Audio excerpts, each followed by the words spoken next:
Olá, tudo bem? A numerologia, o estudo do significado oculto dos números e a influência no comportamento e no destino das pessoas. É sobre esse assunto que o repórter MT vai falar hoje. Para conversar comigo, eu convidei o numerólogo Marco Aurélio Ramos.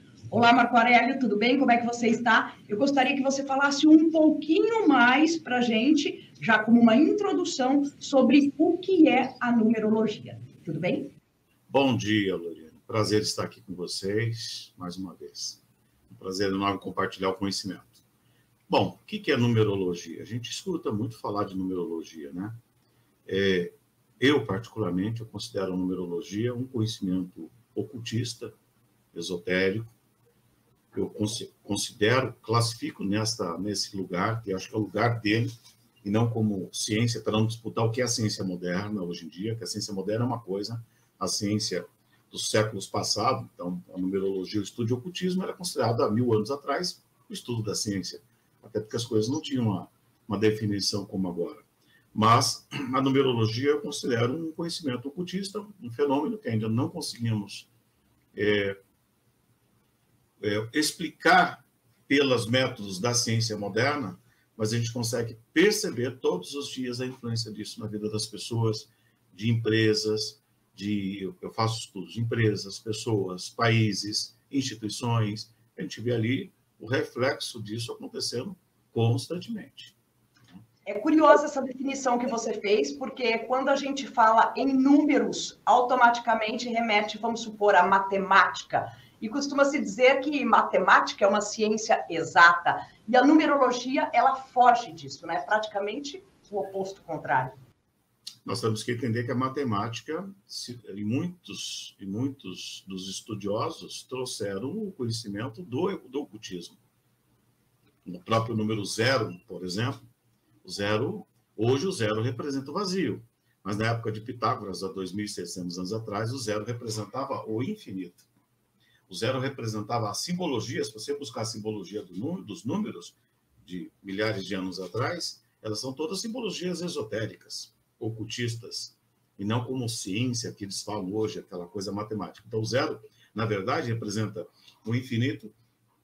O zero tem o formato do útero, e, na verdade, naquela época, se via que Deus talvez fosse, na verdade, uma mulher, deusa, porque o útero é onde gera a vida, onde gera o universo. Aí depois eles mudaram o zero para representar o vazio, e o 8 passou a representar o infinito. Então, se a gente observar, no fundo, o número primeiro no universo é o feminino. A gente pode dizer que, então, os números, eles são uma linguagem, é uma forma de comunicação nesse seu estudo na numerologia? É isso? Sim, vários. Na verdade, assim, o que nós temos no mundo ocidental? O que se fala de numerologia? Numerologia, por exemplo, você tem o sistema que a gente chama hoje de sistema pitagórico, porque a semente foi em Pitágoras há 2.600 anos atrás.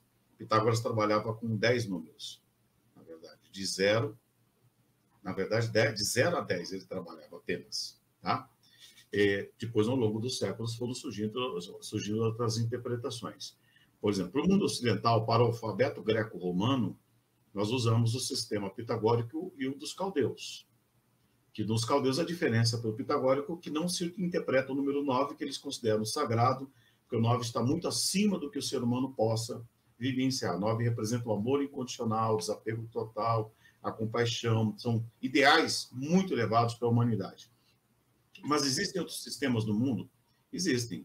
Por exemplo, a China, com a revolução lá de Mao Tse-tung, teve um período que eles apagaram esses conhecimentos que diziam que era mistificação, mas hoje eles estão resgatando, por exemplo, tem um sistema para o alfabeto chinês, tem um sistema para o alfabeto japonês.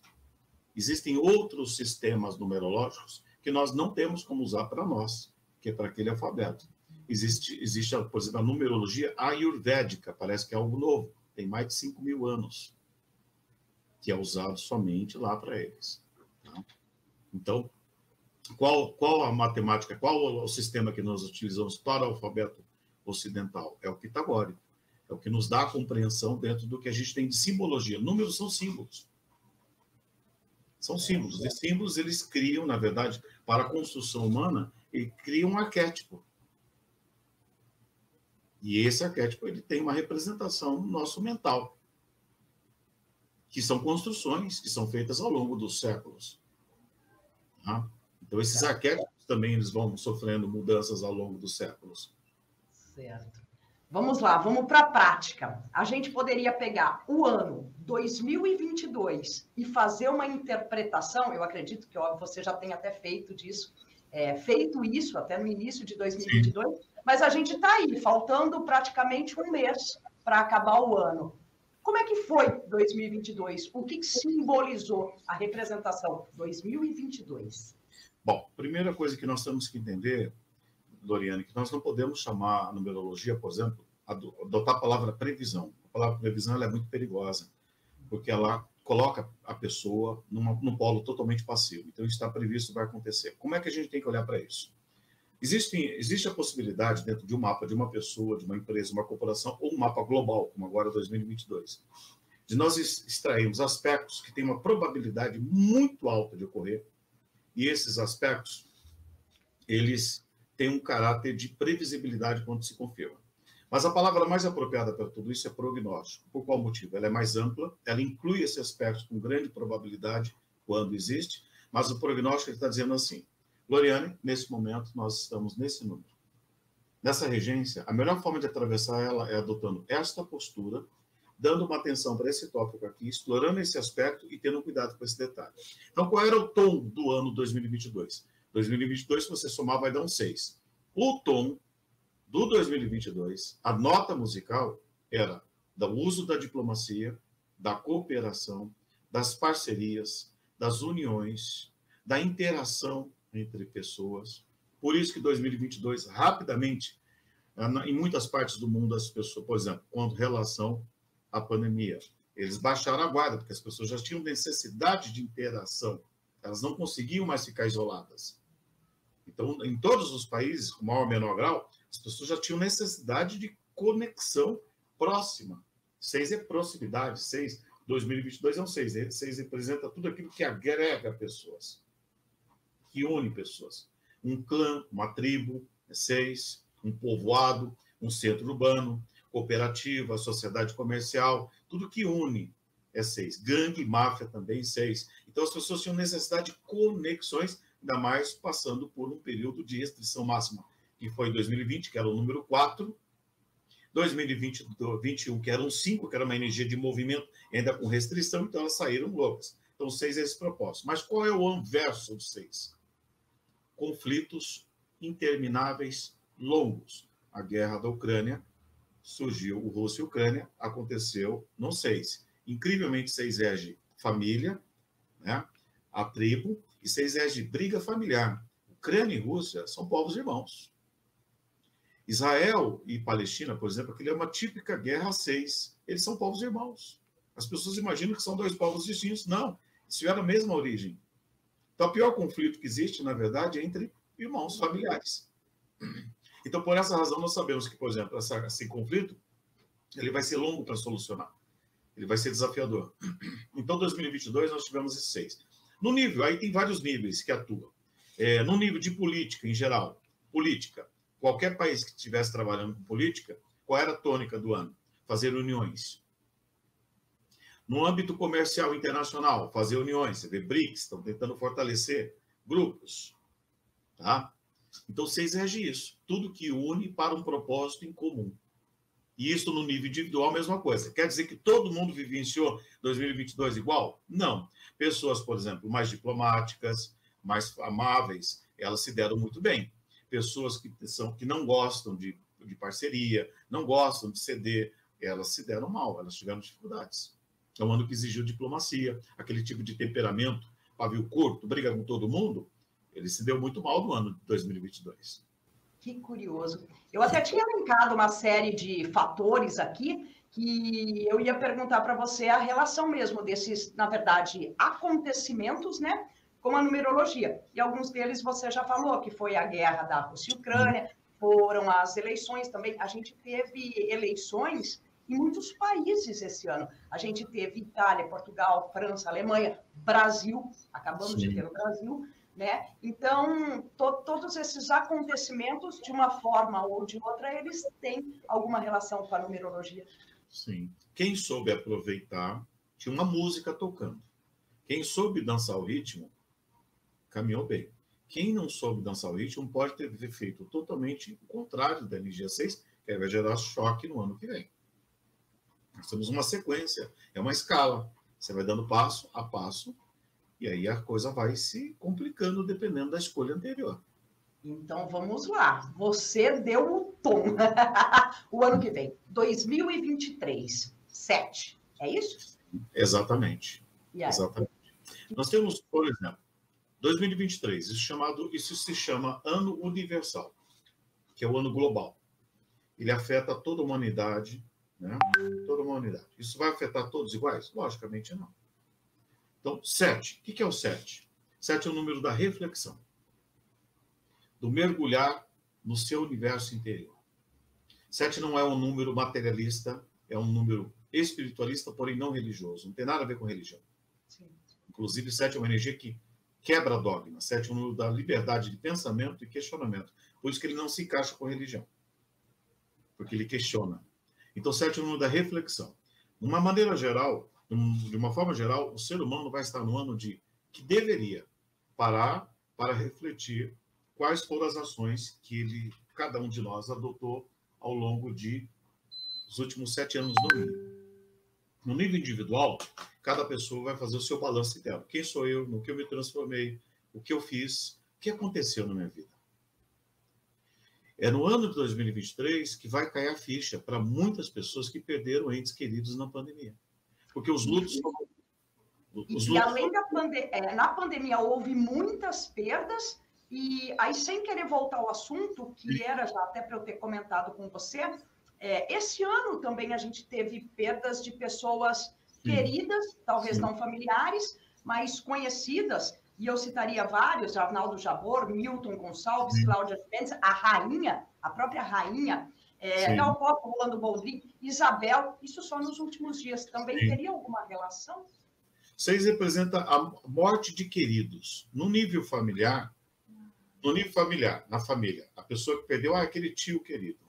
No nível, numa família, humanidade, uma família Brasil, humanidade, aquelas pessoas que representavam algo, é a memória afetiva. Então, por exemplo, a Rainha Elizabeth, ela tinha uma memória afetiva para a população inglesa. A Rainha Elizabeth, ela ficou trabalhando na guerra todos os dias. Bombardeavam Londres, toda manhã ela levantava, e ela foi militar, ela atuou, também não ficou no castelo. Queriam retirar a família de Londres, ela falou, não, vamos permanecer todos, junto com o povo londrino. Então, isso criou uma memória afetiva. Tá? Artistas são regidos por essa energia, figuras populares, tá? Pessoas que criaram vínculos com grupos, não só grupos bons, também gangue, máfia, essas coisas também, porque vocês regem isso. Certo. Aquele representante daquele grupo, porque vocês é uma energia tribal, aquela tribo, aquele grupo, ainda mais hoje com rede social, vocês representam aquele grupo fechado, aquela tribo, você se conecta por uma afinidade, vocês é uma infinidade, uma intimidade, né? Então, vocês têm esse aspecto. Ele é um ano também que havia uma necessidade de assentar, vocês iam decantar, ainda mais que nós saímos de um ano 4, 2020, 2005, 2021, muito tumultuado. Então, as pessoas estavam cansadas, elas estavam querendo buscar um momento de assentar, de acalmar, pacificar, né? Para ir no 7, a reflexão. O 7, que é o 2023, é onde a ficha vai cair dos mortos. Porque o 7 é que vai tomar consciência que você enterrou aquele tio em 5 minutos, porque foram lutos abreviados. Eu tenho gente que perdeu pessoas que falam assim, eu perdi meu irmão, e dá uma risada. Mas não é porque a pessoa é fria, porque ela não percebeu ainda. A ficha não caiu, né? A famosa ficha não caiu. É aí que vai acontecer. Então, nós temos um ano perigoso para depressão. Para quem já tem tendência à depressão, é importante cuidados. Suicídios. Tá? É um ano de baixo astral, porque as pessoas não caminharam bem. Não é um ano material, então, no geral, nós vamos ver travamento do fluxo material, econômico, apesar de que a energia 7, o número 7, ele rege o Oriente.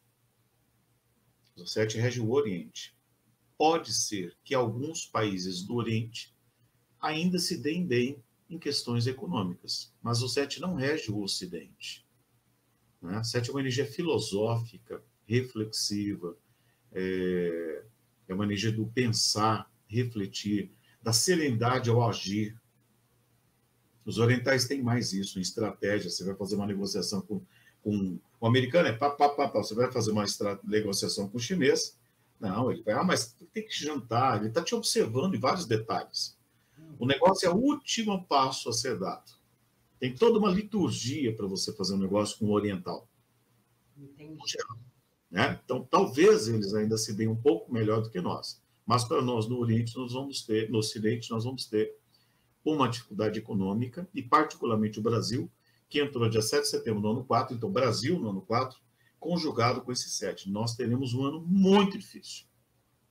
Muito difícil. E aí que vai vir à tona tudo que está oculto, que não foi visto, porque essa conjunção revelar tudo que está oculto, e o 4 conjugado com 7, ele rege desconstruir e trazer a realidade nua e crua. É isso aqui. Nossa, forte, hein? Então, para o Brasil, particularmente, é mais difícil. Deixa eu só te fazer uma pergunta, porque não tem como, nós estamos aí numa Copa do Mundo. Tem alguma coisa que você gostaria de falar sobre isso? As pessoas sempre me perguntam, Loriane, por que a gente tem que tomar um cuidado de não fazer explicação superficial. Como é que você poderia fazer uma análise, por exemplo, de um time? Você teria que fazer um mapa de todos os jogadores com os técnicos. Se for fazer um estudo certo, seria isso.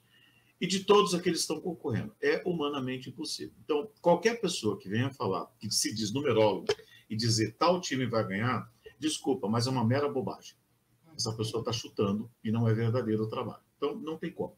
Para fazer, por exemplo, numa empresa, como é que a gente analisa uma empresa? A gente vai pegar todos os sócios, a razão social, nome e fantasia, um estudo longo, demorado, para aí sim. Não tem como você fazer isso. Você não sabe nem o que jogador vai estar no dia daquele jogo. Se a gente tivesse certeza absoluta e pudesse comparar com todas as outras seleções que estão indo, aí tudo bem. Mas não dá, é humanamente impossível. Então é chutômetro. Tá, então nesse caso é fazer a nossa parte, né? É torcer. E no caso também, antes da gente encerrar, eu gostaria que você deixasse uma mensagem, o Marco Aurélio. O que você pode aí sugerir para as pessoas, né? Já frente a um 2023. Você já falou o tom, as características, enfim, mas eu gostaria que você deixasse uma mensagem para a gente. 2023 é um ano 7. É entendermos que a vida não é só matéria e não é só dinheiro. É o ano que vai nos lembrar disso. Colocar outros valores acima da matéria e do dinheiro. Aqueles que conseguirem se conectar com isso podem viver bem o ano 7. O 7 é o número da filosofia, do transcendental, daquilo que é abstrato, não é o material. A vida não é só ganhar dinheiro. A vida não é só ficar rico. Não é isso. Aliás, se isso fosse sucesso, eu não teria tantas pessoas na minha mesa com dinheiro tomando tarja preta. Então tem alguma coisa errada. Então eu falo, para o ano 7, busque valores que não sejam materiais. Essa é a mensagem que eu tenho para dizer. Uma boa mensagem. Marco Aurélio, eu queria agradecer a sua participação, a sua disponibilidade mais uma vez. É muito gostoso conversar com você, é muito gostoso te ouvir. Você é um estudioso, eu te conheço já há algum tempo, e te desejar já aí um bom fim de ano e um feliz ano novo. A todos nós, que a gente consiga ter a paz, que é a energia do 7, mas é aquela paz verdadeira, a paz serena.